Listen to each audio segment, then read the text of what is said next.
Halo semua sahabat YouTube. Oke, apa kabar? Sudah lama ya saya tidak membuat video.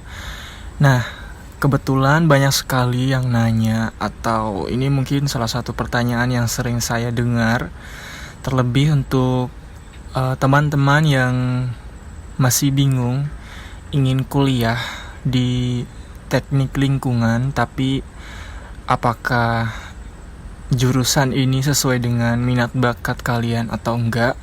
So, buat kalian yang ingin tahu apa yang dipelajari di teknik lingkungan, kalian tepat sekali menemukan video ini.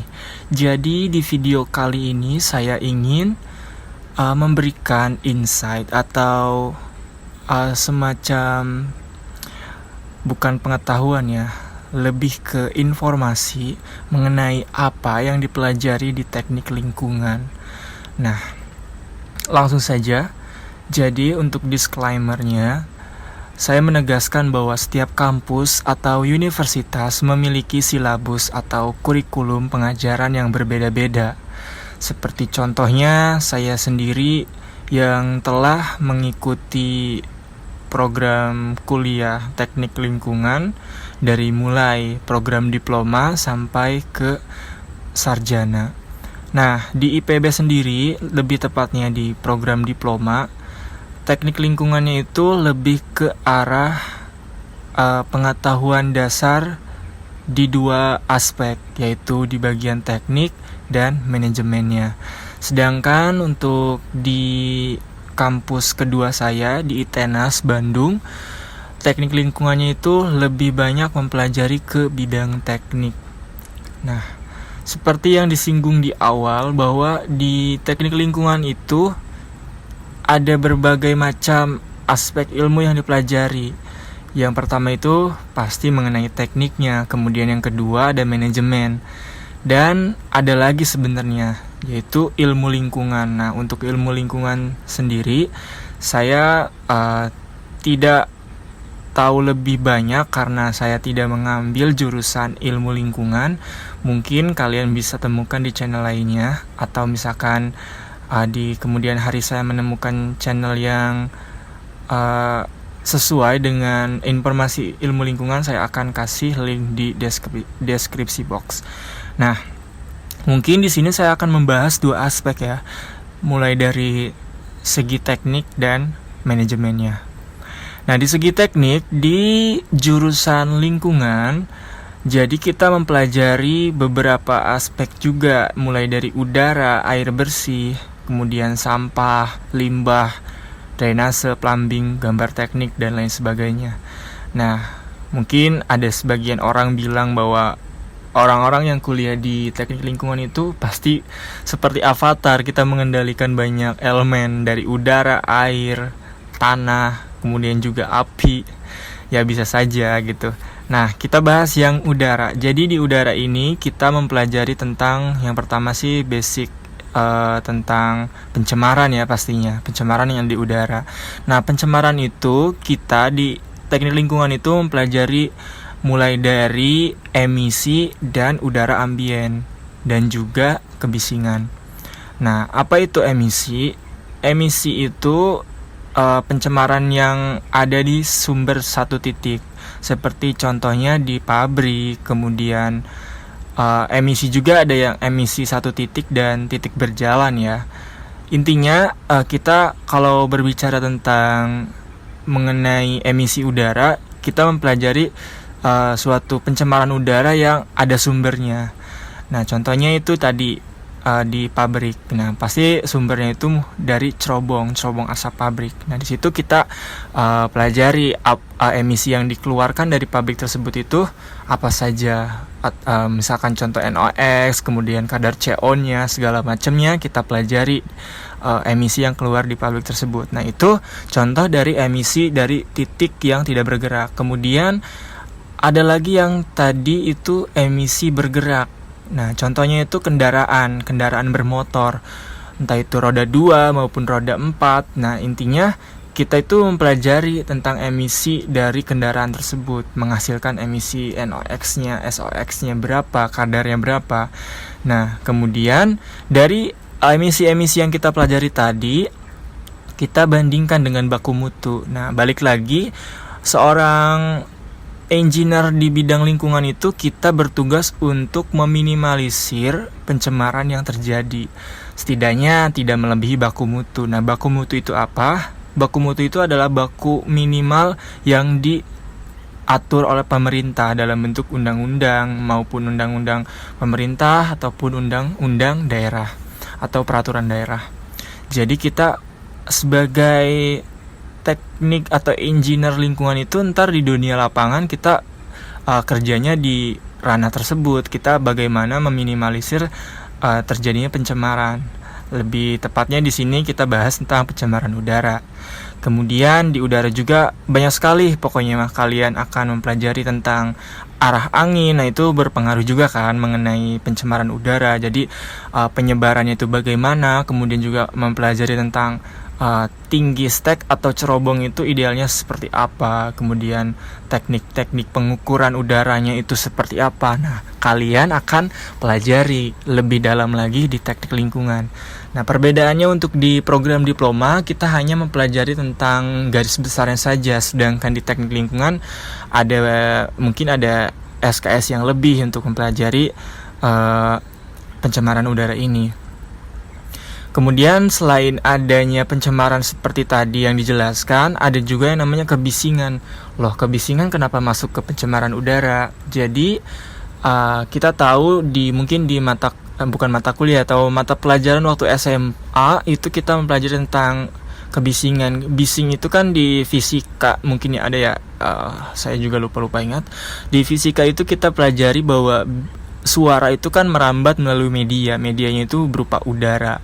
Nah, alasan itulah yang membuat kebisingan itu masuk ke aspek pencemaran udara. Nah, di sini kita mempelajari bahwa kebisingan itu normalnya seperti apa.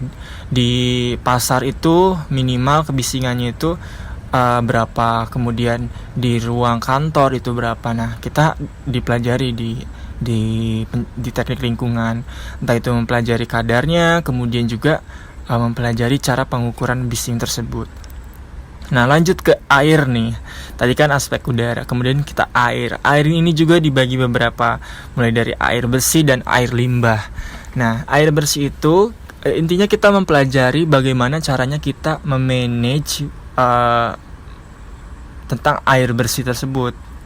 Kalau di bidang teknik mungkin mempelajari bagaimana cara mengolah air kotor menjadi air bersih, bagaimana cara kita seorang engineer menyalurkan air bersih ke seluruh masyarakat, bagaimana air tersebut selalu tersuplai ke masyarakat dengan kondisi debit sungai yang minim misalkan.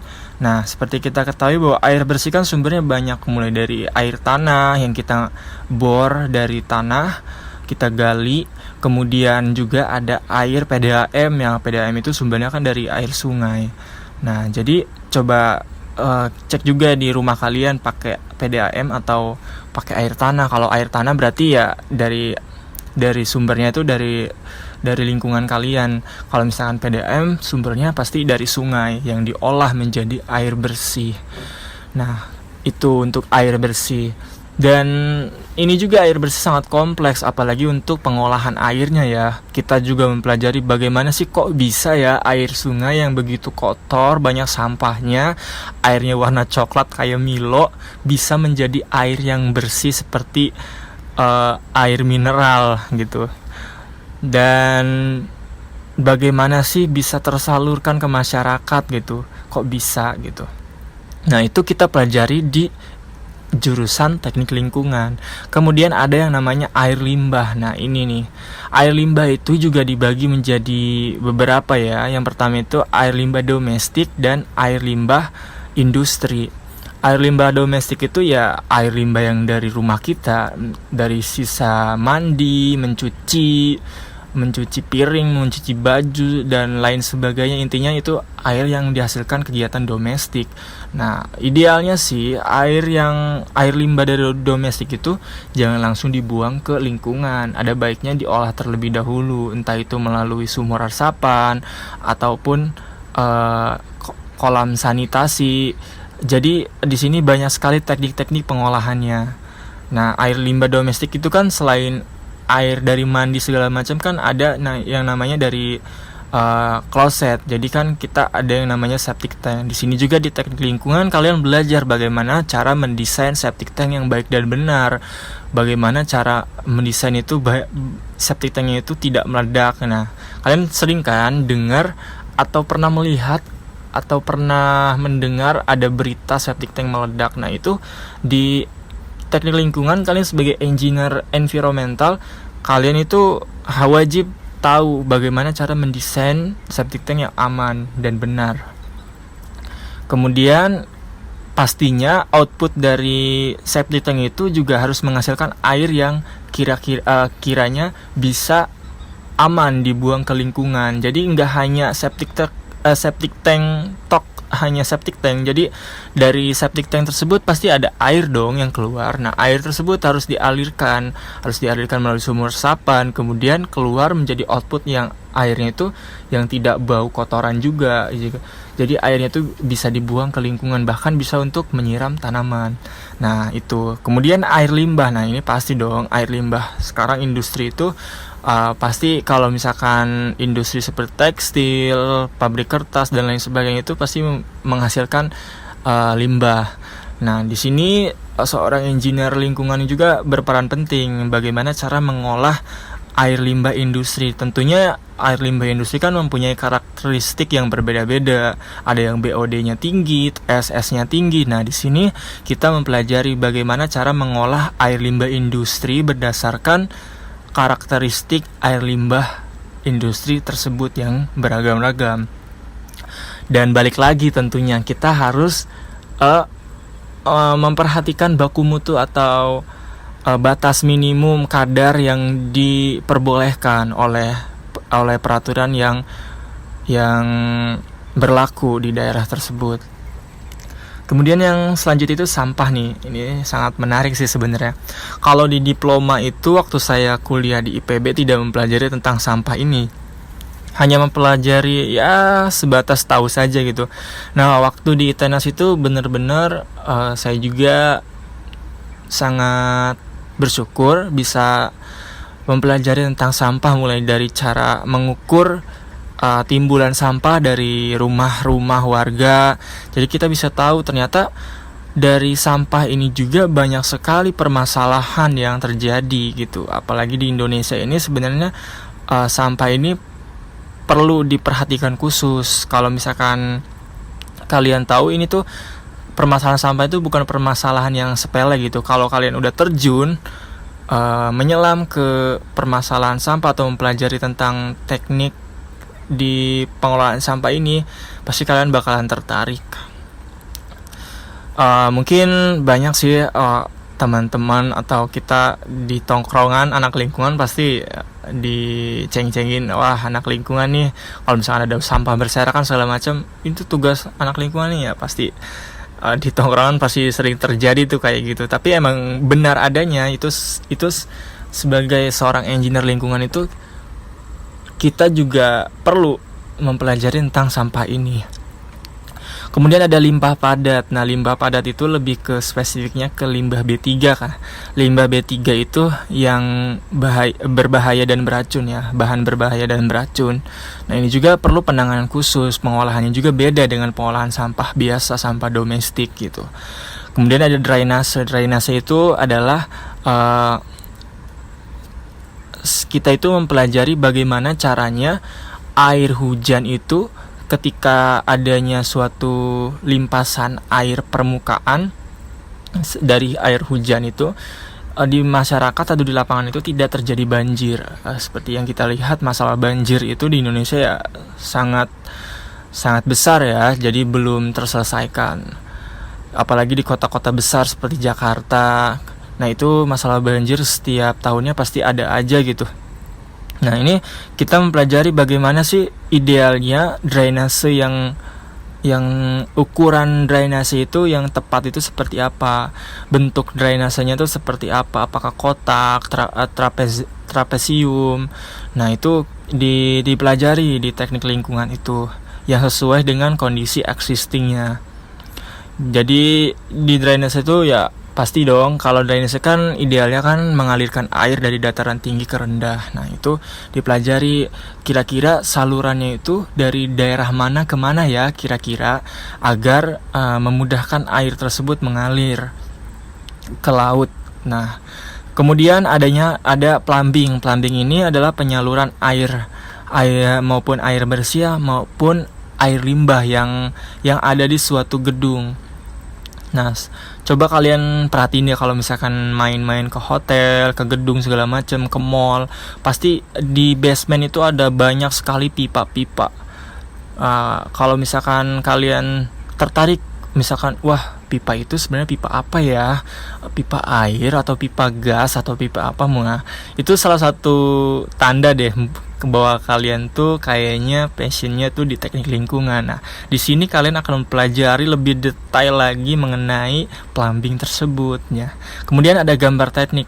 Nah, gambar teknik ini merupakan dasar ya.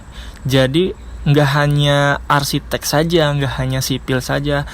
Di teknik lingkungan juga wajib bisa gambar teknik, maupun yang manual ataupun digital, menggunakan program kayak AutoCAD dan lain sebagainya, dan 2 dimensi ataupun 3 dimensi. Nah, gambar teknik ini merupakan modal utama kalian sebagai engineer lingkungan untuk mempresentasikan hasil pemikiran kalian ke klien. Nah, atau ya intinya misalkan nih bukan pencemaran udara, yang lebih gampang plumbing, kita harus menggambarkan dong bagaimana jaringan pipanya, kemudian jaringan fan pipanya seperti apa, dan drainase juga kita harus bisa menggambarkan dalam bentuk gambar teknik, arah alirannya seperti apa, kemudian peta jalur drainasenya seperti apa. Nah itu modal utamanya gambar teknik. Kemudian itu kan cakupan dalam bentuk aspek tekniknya. Kemudian di aspek manajemennya, kalau di aspek manajemen saya perhatikan sih lebih banyak dipelajari waktu saya kuliah di diploma IPB. Nah di situ tuh kita mempelajari di S1 juga, di ITNS juga ada. Tapi kayaknya kalau di ITNS itu lebih ke arah ke tekniknya, lebih ke arah pengolahan air bersih, air limbah, kemudian sama persampahannya, lebih spesifiknya kalau di ITNS. Kalau di D3 itu saya menangkapnya lebih ke manajemennya. Jadi AMDALnya itu sebagai sebagai pengenalan, AMDAL itu kan salah satu dokumen penting persyaratan analisis mengenai dampak lingkungan. Jadi kalau misalkan ada sebuah industri atau kegiatan yang besar kemudian berdampak terhadap lingkungan, wajib nih mempunyai dokumen AMDAL. Dokumen AMDAL ini salah satu bentuk preventif untuk mencegah terjadinya pencemaran di masa yang akan datang. Jadi kalau misalkan industri A nih akan dibangun, nah kira-kira akan menyebabkan pencemaran nggak sih? Pencemaran udara menyebabkan pencemaran udara nggak sih? Kemudian pencemaran airnya seberapa besar gitu. Nah itu di AMDAL dikupas tuntas. Kemudian ada manajemen K3, keselamatan kerja. Nah ini juga dipelajari di teknik lingkungan. Jadi bagaimana ergonomi saat bekerja, kemudian sistem pengamanan kerja itu seperti apa. Nah itu dipelajari juga di teknik lingkungan. Nah selanjutnya itu ada CSR atau CSR, singkatan dari Corporate Social Responsibility. Kita sebagai engineer lingkungan juga mempunyai tugas menjadi orang CSR. CSR itu fungsinya apa? Kita itu sebagai penjembatan antara badan usaha ke masyarakat. Misalkan di suatu daerah nih ada pabrik semen yang akan didirikan, pasti ada gesekan dong antara masyarakat dengan pabrik yang akan berdiri tersebut.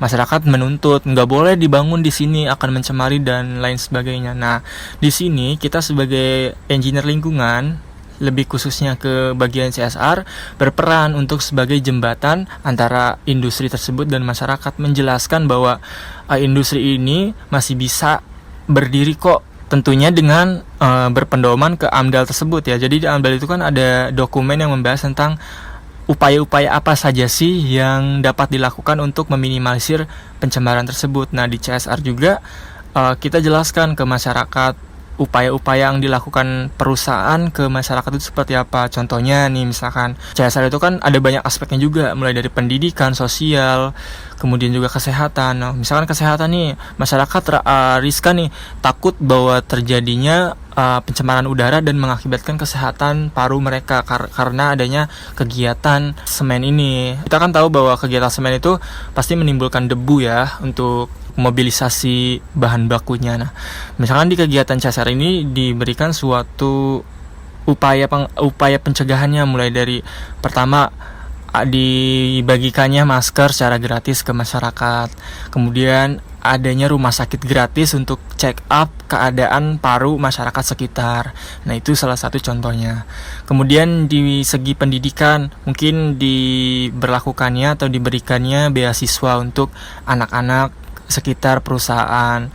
Terus di bagian ketenaga kerjaan, misalkan sekian persen pegawai di industri tersebut dari masyarakat sekitar. CSR itu intinya responsibility dari perusahaan ke masyarakat gitu.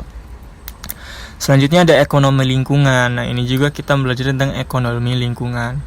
Bagaimana keterkaitan antara ekonomi dan lingkungan. Pastikan kalau ekonomi itu prinsipnya kita harus mendapatkan untung sebesar-besarnya. Nah, kenapa ada mata kuliah ekonomi lingkungan? Jadi di sini juga engineer lingkungan itu ditekankan bahwa selain kita mengejar suatu perekonomian yang tinggi, kita juga harus balance atau seimbang dengan lingkungan agar lingkungan itu tidak terdegradasi atau tercemar. Kemudian selanjutnya ada hukum lingkungan, pastinya ini. Jadi kita mempelajari hukum-hukum lingkungan mulai dari tadi yang baku mutu pencemaran udara, pencemaran air, kemudian juga mengenai aturan-aturan CSR tadi, bagaimana sih aturannya dari perusahaan itu, kewajiban untuk mensejahterakan masyarakat itu bagaimana. Nah, di sini di hukum lingkungan juga dipelajari secara detail. Nah, kurang lebih seperti itu yang dipelajari di teknik lingkungan. Jadi kalau misalkan kalian tertarik di teknik lingkungan, silakan masuk ke teknik lingkungan. Bahwa di teknik lingkungan itu kita mempelajari banyak sekali aspek, sangat menarik sih menurut saya gitu. Jadi semoga yang tadinya kalian masih bingung mengenai teknik lingkungan, dengan menonton video ini kalian menjadi lebih yakin lagi untuk masuk ke teknik lingkungan gitu. Oke, terima kasih telah menyimak video saya. Kalau misalkan bermanfaat, jangan lupa klik like dan share.